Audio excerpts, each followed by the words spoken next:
Halo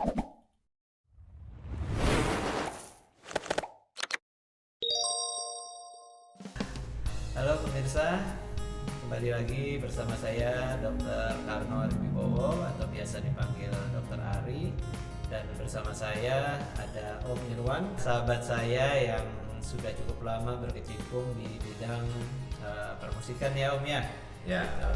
Ini menjelang bulan puasa ya, kita mau memasuki bulan puasa ini ada beberapa hal yang mungkin ingin saya sampaikan ke Anda sekalian yang berkaitan dengan puasa dan sunat ya. Jadi tadi Om Irwan nanya emang ada yang sunat di bulan puasa gitu ya. Nah jawabannya ada Om gitu. Jadi mungkin Om Irwan taunya nggak ada ya kalau di puasa. Sepi, job sepi, kan sunat job sepi. Wah, sunat itu bukan sekedar job, tapi itu ajang kita untuk mencari keberkahan, karena sunat itu berkaitannya dengan perintah kalau di dalam agama Islam ya. Nah, jadi di bulan puasa ini bukan berarti nggak ada orang yang sunat. Ada. Dari pengalaman kita selama menjalani profesi sebagai dokter sunat, bulan puasa ini tetap ada yang disunat gitu. Dan dari segi agama sih sebenarnya nggak ada masalah ya gitu. Cuman memang yang jadi masalah adalah ketika kalau kita sunat itu kan kita butuh obat-obatan yang diminum. Tapi sebenarnya juga ada sih penanganannya kalau memang terpaksanya harus disunat dalam kondisi puasa gitu ya. Yang obat yang nggak diminum ada obat yang namanya obat suppositoria itu yang penghilang nyeri, painkiller yang masuknya melalui anus gitu. Ya, cuman kan kita juga nggak tahu nih, nanti saya mau tanya juga nih ke ahlinya bidang agama ya, karena kan prinsipnya ketika kita dalam kondisi berpuasa itu kan kita nggak boleh memasukkan dari tiga lubang ya gitu. Tapi nanti saya akan bikin satu konten khusus yang membahas tentang puasa dan sunat yang ditinjau dari segi agama. Nanti ada ahlinya khusus yang lebih berkompeten untuk ngomong situ ya. Nah, itu jadi memang yang jadi masalah itu ketika orang puasa terus disunat ya harus minum obatnya ya. Tapi ada juga cara ngakalinnya lagi, ada juga kalau memang terpaksa harus sunat tapi dia tetap mau puasa, bisa juga tindakannya misalnya minum obatnya di sahur dan buka puasa. Nah, tindakannya kalau perlu setelah buka puasa gitu. Jadi habis maghrib makan, udah buka puasa, sunat udah boleh minum obat, bisa 3 kali juga tuh, dari maghrib minum sekali painkillernya, terus nanti malam sebelum tidur, sama yang ketiga pada saat sahur. Itu kalau memang terpaksa dilakukan sunat tapi orang tersebut memang masih mau menjalankan ibadah puasa, karena biasanya memang rasa nyeri yang berlebihan itu cuma di 1 hari pertama sih. Nah, setelah itu memang ada nyeri-nyeri tapi masih nyeri yang biasanya masih bisa ditahan lah gitu ya. Siapa orang kayak apa yang ngomong sunat di bulan puasa gitu? Kalau saya sih males ya. Jadi memang pengalaman kita ada beberapa tipe ya, bukan tipe sih, beberapa pasien yang biasanya di bulan puasa ini melakukan sunat gitu ya. Pertama adalah orang-orang yang sunatnya dalam kondisi terpaksa harus sunat. Misalnya nih ada kejadian anak kecil lagi kencing, dia nggak pakai celana dalam, habis kencing begitu ditutup resletingnya nyangkut. Gue pernah sih, tapi saat itu gue nggak sunat sih waktu itu. Iya, itu kalau misalnya dia cuma nyangkut terus bisa lepas dan nggak terlalu parah sih ya udah, mungkin nggak perlu sampai disunat ya, mungkin bisa ditangani seperti biasa aja, minum obat. Tapi kalau memang nanti kondisinya dia kejepitnya parah banget, ya kadang-kadang kita sarankan sekalian aja disunat gitu kan, karena di situ ada luka terbuka dan lain sebagainya. Ada juga kondisi infeksi karena fimosis. Tahu fimosis nggak Om? Ini sumbatan. Iya. Oke, fimosis sendiri seperti yang udah beberapa kali saya jelasin, itu ada sumbatan di ujung dari kulup ya. Jadi kulupnya ini lubangnya kecil sekali. Nah, ketika lubang kecil sekali, dari dalam itu kan dia memproduksi lemak tuh. Ketika lemaknya mau keluar tapi dia terus terhalang oleh kulit kulup itu, akhirnya terjadi infeksi. Nah ketika terjadi infeksi seperti itu, ya biasanya disarankan sekalian aja disunat supaya nggak berulang lagi kayak gitu ya gitu. Nah itu ya biasanya seperti itu, kondisi-kondisi kedaruratan yang akhirnya membuat orang harus disunat. Itu yang pertama tuh pasien itu. Terus yang kedua, jenis pasien apa? Jenis pasien yang anak-anak yang masih belum wajib untuk puasa. Anak yang sebelum akil balik itu kan sifatnya ya masih latihan ini kan ya bisa diatur gitu ya. Tapi kalau memang terpaksanya dia mau sunat, nah ini yang kadang-kadang terjadi sunat di bulan puasa ini gitu ya. Jadi bayi ya, karena sekarang nih yang sunat bayi ini banyak banget nih Om gitu. Bayi ini kan belum wajib berpuasa dan gak ada masalah dia mau sunat kapanpun gitu kan. Nah bayi ini kadang-kadang baru lahir udah mau langsung disunat, gak ada masalah. Nah banyak itu yang sunat bayi gitu ya. Kalau sunat bayi berarti itu adalah keinginan orang tuanya ya. Nah ya.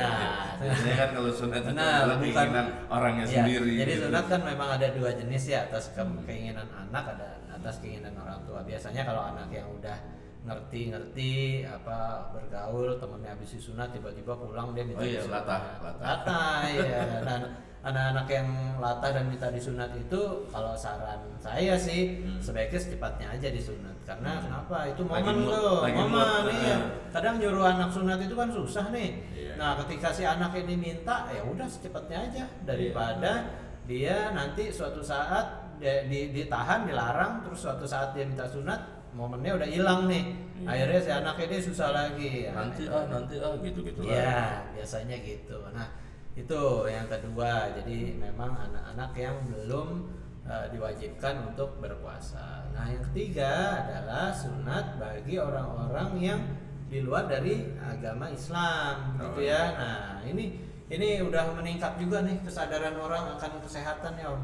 Iya, gitu. Soalnya lebih bersih ya kalau ini kan lebih bersih, terus lebih sensibilitasnya meningkat.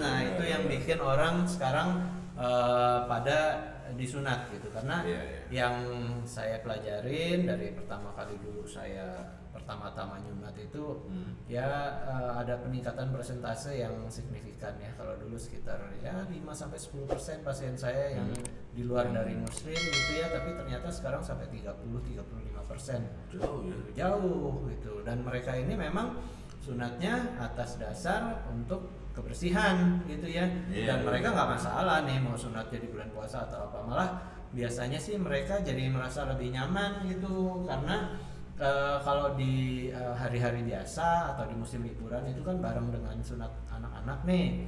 Nah sementara kalau yang di luar dari muslim ini banyak yang dewasa gitu. Nah mereka malah lebih nyaman nih di bulan puasa, mumpung sepi nih kan klinik sunat gitu. Nah akhirnya mereka pada sunat tuh kalau pas lagi bulan puasa. Kondisinya sih seperti itu. Nah kalau dari segi agamanya sendiri nanti saya akan mengundang nih satu pembicara yang kontennya khusus untuk membicarakan sunat kaitannya di bulan puasa dari segi agama kayak gitu Om. Apalagi Om yang mau ditanya Om? Yang harus disiapin apa? Maksudnya kalau untuk bulan puasa tuh apa sih yang harus disiapin? Oh iya, jadi kalau masalah persiapan sunat ya, baik itu di bulan puasa atau di bulan lain itu sama aja. Nggak ada khusus ya? Nggak ada persiapan di bulan puasa ya sama aja gitu, karena prosesnya sendiri antara proses lagi bulan puasa sama enggak ya sama juga, obat-obatannya sama, metode-metodenya pilihannya juga sama seperti itu. Jadi persiapan umum aja lah gitu. Kalau sunat sekarang ini kan nggak seperti dulu nih. Itu baru mau ngomong. Sunat sekarang kan sembuhnya juga lebih cepat. Relatif lebih cepat karena apa? Kalau sunat dulu itu mungkin ada yang habis disunat tanpa dijahit gitu ya, dibiarin aja sampai darahnya dia berhenti sendiri. Nah itu biasanya proses penyembuhannya jadi lebih lama. Tapi kalau di sekarang ini kan kita ada teknik-teknik khusus di mana nggak terjadi perdarahan pada saat disunat. Jadi ya si orang tua lebih nyaman, si pasiennya juga lebih nyaman, yang pasien-pasien dewasa juga lebih nyaman karena sunat sekarang ini rata-rata kalau nggak ada masalah itu kita nggak bungkus perban apa segala macam. Sekarang juga udah ada yang namanya celana sunat ya. Celana sunat ini dia fungsinya untuk melindungi, kan namanya kepala penis itu bertahun-tahun dia ditutup. Nah, ditutup sama kulit nih, terlindung. Dia kan area sensitif nih. Iya. Nah, ketika suatu saat kita sunat dan kita buka kepalanya nih Nyenggol ngilu dikit nih ya. ngilu. Nyenggol dikit ngilu. Makanya sekarang ada yang namanya celana sunat. Nah, itu bisa digunakan. Nah, si pasiennya sendiri kalau dulu kan memang harus bawa sarung, nggak bisa pakai celana. Kadang-kadang pulang nggak pakai celana juga gitu ya. Sekarang beda, sekarang bisa. Kalau ada pasien yang nanya nih ke saya gitu, dok, kira-kira apa yang harus dibawa? Udah, nggak usah bawa apa-apa, cukup pakai celana yang kendor aja. Celana itu nanti celana yang dipakai pada saat berangkat dipakai lagi pada saat pulang gitu. Jadi intinya sih nggak ada persiapan khusus ya, terutama untuk sunat yang memang dilakukan di klinik-klinik khusus sunat, karena kita sudah menyiapkan semuanya. Beda lagi kalau misalnya ada juga sih sunat yang dilakukan di rumah pasien gitu ya. Nah, itu persiapannya beda karena settingan di rumah pasien ini kan beda dengan apa yang udah kita siapkan di klinik. Itu ada standar-standarnya juga dari segi kebersihan, dari segi lampunya, lighting atau segala macam seperti itu. Kurang terang salah potong. Ya. Ya, jadi balik lagi ke sunat di bulan puasa ini. Jadi jangan jangan selalu jadikan patokan bahwa wah ini karena puasa nih nggak boleh sunat. Secara medis bisa, terutama untuk orang-orang yang memang terpaksa harus disunat gitu Om. Ya. Tapi nanti aja ngomong Ustadz aja lah kayak gitu. Apa? Tapi maksudnya yang namanya ini kan kondisi, apalagi yang terpaksa ya, misalnya infeksi segala macam. Ya itu kan sakit. Kalau udah sakit kan boleh nggak puasa gitu. Oh kan. iya emang ya, kalau yang sepengetahuan saya sih memang kondisi sakit itu boleh nggak puasa, bukan nggak boleh puasa ya, boleh nggak puasa. Tapi intinya adalah ketika kita melakukan sunat di bulan puasa ini nggak ada masalah secara medis ya. Yang jadi masalah mungkin nanti tinggal niatnya atau tujuannya aja sih, seperti itu gitu. Jadi paham ya Om ya kira-kira ya gitu. Nanti kalau ada apa-apa lagi mau ditanya silahkan. Pemirsa juga kalau misalnya nanti ada yang mau ditanya silahkan. Kita di bawah sini nanti akan memberikan link yang bisa dihubungin, nomor klinik. Jadi kapan aja misalnya ada yang anaknya, keponakannya tiba-tiba minta disunat, baik itu lagi bulan puasa atau enggak, silahkan langsung kontak kita aja. Seperti itu sih. Ya. Dokter sendiri dulu metode sunatnya berarti masih yang konvensional ya, masih waktu saya disunat dulu. Waktu saya itu berapa tuh? Dulu saya SD udah gede dulu, SD kelas 5 dulu saya. Sama. Tapi kebetulan di rumah sakit. Jadi ya, tapi metodenya sih konvensional waktu itu. Waktu itu saya masih ingat tindakannya di ruang operasi, dan kalau dulu itu kayaknya sunat mengerikan banget ya gitu. Tapi tegang banget. Tapi kalau sekarang ini saya ngelihat anak-anak disunat kok datang ceria, pulang ceria juga gitu ya. Nggak tahu deh, mungkin ya memang beda lah ya gitu antara sunat zaman dulu sama sunat sekarang. Nanti ada konten lagi khusus yang akan ngebahas masalah itu tuh. Kenapa sunat zaman sekarang ini nggak mengerikan seperti zaman dulu gitu. Nanti tunggu aja, kita pasti akan bikin konten juga seperti itu gitu. Oke, tapi sebelum kita akhiri ngobrol-ngobrol ini, saya sebagai dokter dari Klinik Studio Sunat ingin mengucapkan selamat menjalankan ibadah puasa bagi Anda yang menyaksikan ini, yang menjalankan ibadah puasa.